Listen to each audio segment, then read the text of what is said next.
All right, file this under what to do with that old build pump, and it's better to have it and not need it than need it and not have it. This is an old build pump, the original one that came with this boat a couple years ago, 3 years ago, and it's one of those ones that has the float and the bilge pump together, which I really don't like because they never go out at the same time. So per normal, if you keep these things well connected through the wiring and you don't let a voltage drop build up due to corrosion, the pumps run for pretty much ever. The floats die a lot sooner. So that's what's happened here. The float died. The pump is good. So what I did here is turn this into an auxiliary bilge pump that clamps onto the battery. I can use this in an emergency if I needed to. But also I have these, my boat is unique in the Deluxe Master Angler from Maverick. It has these sponson bait wells. These sponson bait wells flood from the bottom up when you either use the pump or you use free flow. They egress out these scuppers. I don't use bait a lot, but I do use bait from time to time. I'll even use this to hold on to some some trout, and I'll also use these to hold on to sheep's head or mangrove snapper if I'm fishing for them and I'm not sure that I'm going to get a mess. So I'll hold on to 2 or 3, and I'll only keep them if I get 4 or 5, but they'll keep alive in here. And you can run the pump or you can get free flow while you're moving, but this does not have the new model sticks that drain from the top that you pop out and that goes out the bottom. That's part of a modern system. This is a 1988 boat.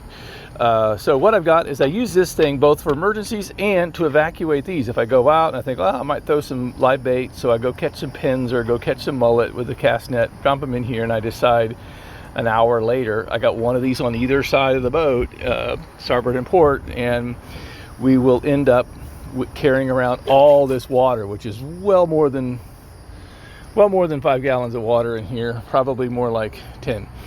Anyway, so this is what this is for. This drops in, connects. Now what I did do here, found out, is for a standard bilge pump with a standard bilge tube, a 1-inch CPVC works perfectly.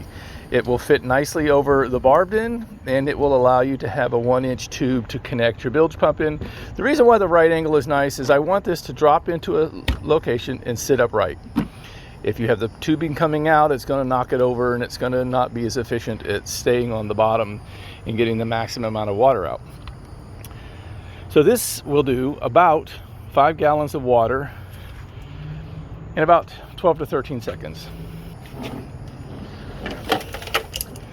I'm going to put this in there. This sits nice and flat without any tangles. And then I'm going to go into my equipment locker and connect it. All right, got the power on. Going to connect the negative now.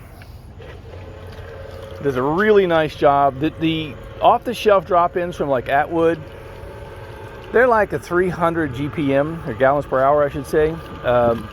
Bilge pump, I don't want to rely on that. These are 1,000. These will really get the water out. We're done. That's 5 gallons of water in about 12 seconds.